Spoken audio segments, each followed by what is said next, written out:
আসসালামু আলাইকুম। বিবিসি আন্তর্জাতিক বিশ্ব সংবাদে আপনাকে স্বাগত। শুরুতে সংবাদ শিরোনাম, পরে বিস্তারিত। বাংলাদেশের সর্বশেষ গুরুত্বপূর্ণ আপডেট সংবাদে আপনাকে স্বাগত। শুরুতেই সংবাদ শিরোনাম, পরে বিস্তারিত।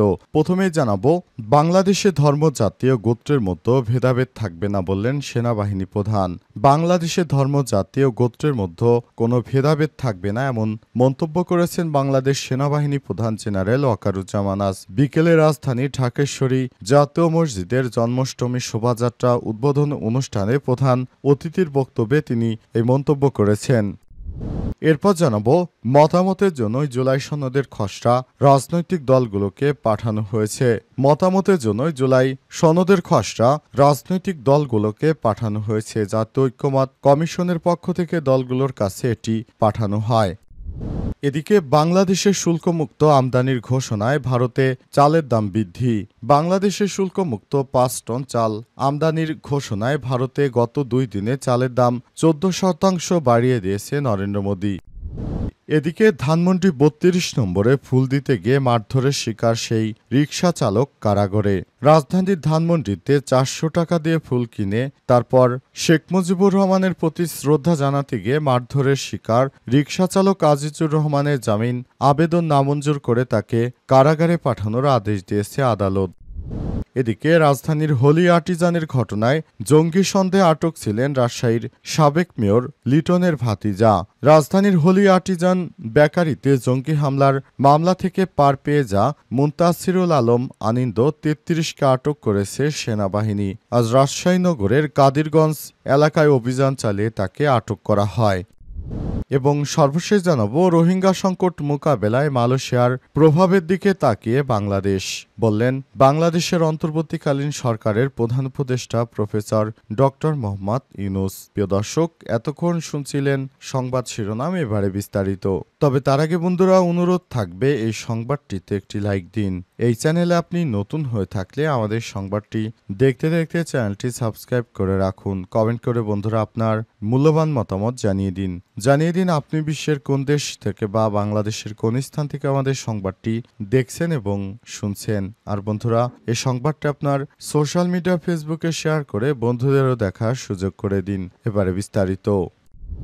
বাংলাদেশে ধর্ম, জাতি এবং গোত্রের মধ্যে ভেদাভেদ থাকবে না বললেন সেনাপ্রধান। বাংলাদেশে এখন থেকে ধর্ম, জাতি, গোত্রের মধ্যে কোনো ভেদাভেদ থাকবে না বলে মন্তব্য করেছেন সেনাবাহিনী প্রধান জেনারেল ওয়াকারুজ্জামান আজ বিকেলে রাজধানী ঢাকেশ্বরী জাতীয় মন্দিরে জন্মাষ্টমীর শোভাযাত্রা উদ্বোধন অনুষ্ঠানে প্রধান অতিথির বক্তব্যে তিনি এ মন্তব্য করেছেন। সেনাবাহিনী প্রধান বলেন, বাংলাদেশ সম্প্রীতির দেশ। গত বছর ধরে, শত বছর ধরে হিন্দু, মুসলিম, বৌদ্ধ, খ্রিস্টান, পাহাড়ি, বাঙালি, অবাঙালি, উপজাতি সবাই মিলে শান্তিপূর্ণভাবে বসবাস করে আসছে। এই দেশ সবার, আমরা সবাই এই দেশের নাগরিক। এখানে কোনো ধর্ম, জাতি বা গোত্রের মধ্যে ভেদাভেদ থাকবে না। তিনি আরো বলেছেন, আজকের এই দিনে আমাদের অঙ্গীকার হবে আমরা শান্তিপূর্ণ ও সৌহার্দ্যপূর্ণ পরিবেশ বজায় রাখব। সারা দেশে সশস্ত্র বাহিনী মোতায়েন রয়েছে। আমরা জনগণের পাশে থাকব এবং এক হয়ে কাজ করে যাব। অনুষ্ঠানে সেনাবাহিনী প্রধান অ্যাডমিরাল মোহাম্মদ নাজমুল হাসান, বিমান বাহিনী প্রধান এয়ার চিফ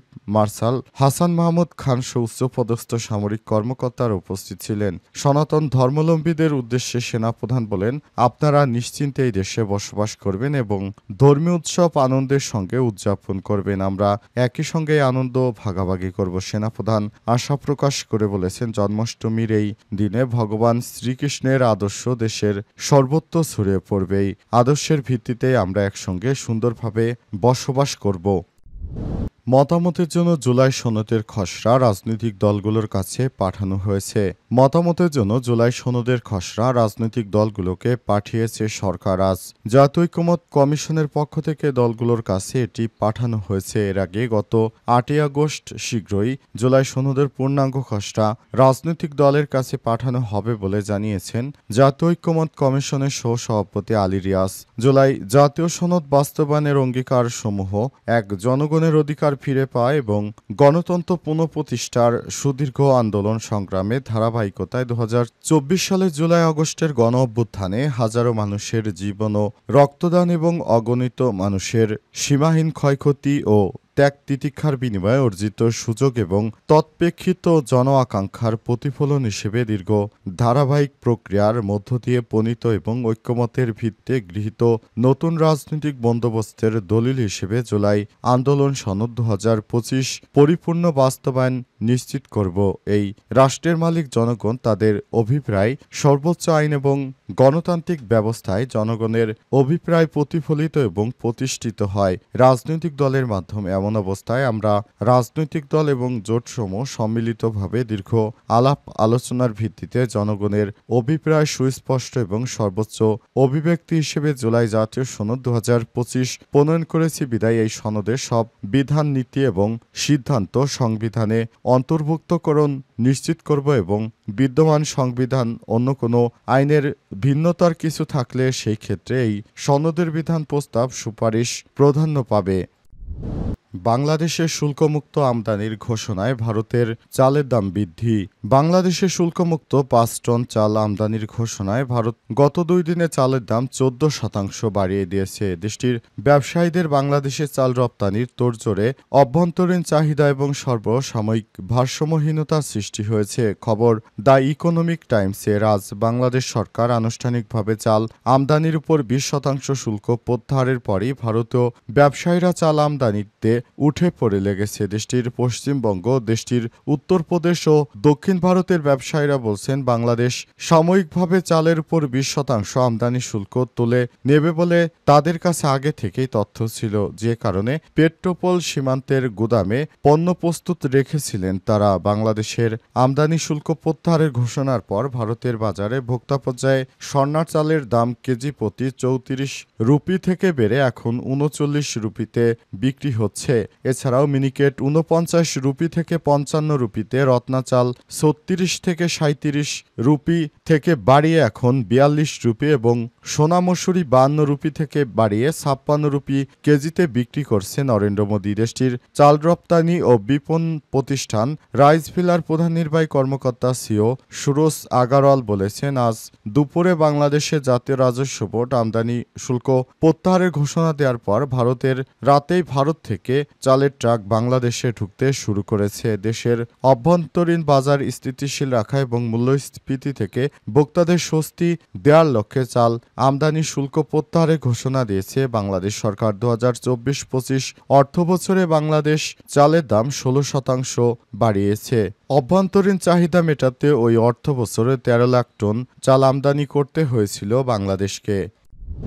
ধানমন্ডি ৩২ নম্বরে ফুল দিতে গিয়ে মারধরের শিকার সেই রিকশা চালক কারাগারে। ৪০০ টাকা দিয়ে ফুল কিনে রাজধানী ধানমন্ডি ৩২ নম্বরে শেখ মুজিবুর রহমানের প্রতি শ্রদ্ধা জানাতে গিয়ে মারধরের শিকার রিকশা চালক আজিজুর রহমানের জামিন আবেদন নামঞ্জুর করে তাকে কারাগারে পাঠানোর নির্দেশ দিয়েছে আদালত। আজ বিকেলে শুনানি শেষে Dhaka metropolitan magistrate Ishrat Jennifer জেরিনের আদালত জুলাই আন্দোলনের একটি হত্যা চেষ্টা মামলায় তাকে কারাগারে পাঠানোর আদেশ দেন। এর আগে আজিজুরকে আদালতে হাজির করে কারাগারে রাখার আবেদন করে মামলার তদন্ত কর্মকর্তা ধানমন্ডি থানার উপপরিদর্শক মোহাম্মদ তৌহিদুর রহমান। তাকে কারাগারে রাখার আবেদনে বলা হয়, মামলার ঘটনার সময় প্রত্যক্ষদর্শী সাক্ষী এবং বাদীকে জিজ্ঞাসাবাদ দিয়ে গ্রেপ্তারকৃত সন্দিগ্ধ আসামি মোহাম্মদ আজিজুর রহমান মামলার ঘটনায় জড়িত থাকার বিষয়ে প্রমাণ মিলেছে এবং তাকে আদালতের কাছে পুলিশের কর্মকর্তারা আবেদন করেছেন তাকে যেন জেল হাজতে রাখা হয় এবং এ বিষয়ে তদন্ত করতে সময় দেওয়া হয়। এরপর আদালতের পক্ষ থেকে জানানো হয়েছে তার জামিন আবেদন নামঞ্জুর করে তাকে কারাগারে পাঠানোর নির্দেশ দেওয়া হয়েছে। আগামীতে তার বিরুদ্ধে তদন্ত করা হবে। তবে আপাতত জুলাই আন্দোলনের সময় একটি হত্যা চেষ্টার মামলার সঙ্গে তাকে সম্পৃক্ত করিয়ে আদালত থেকে তাকে কারাগারে পাঠানোর নির্দেশনা জারি করেছে। এরপরই তাকে বর্তমানে কারাগারে রাখা হয়েছে। রিকশা চালক সেদিন নিজের টাকা দিয়ে ৪০০ টাকা দিয়ে ফুল কিনে রাজধানীর ধানমন্ডি ৩২ নম্বরে বঙ্গবন্ধুর স্মৃতিতে ফুল দিয়ে শ্রদ্ধা জানাতে এসেছিলেন, কিন্তু সেখান থেকে বিক্ষিপ্ত জনতা তাকে আটক করে এবং পুলিশের হাতে সোপর্দ করে। এরপরই তিনি বর্তমানে অবস্থায় রয়েছেন।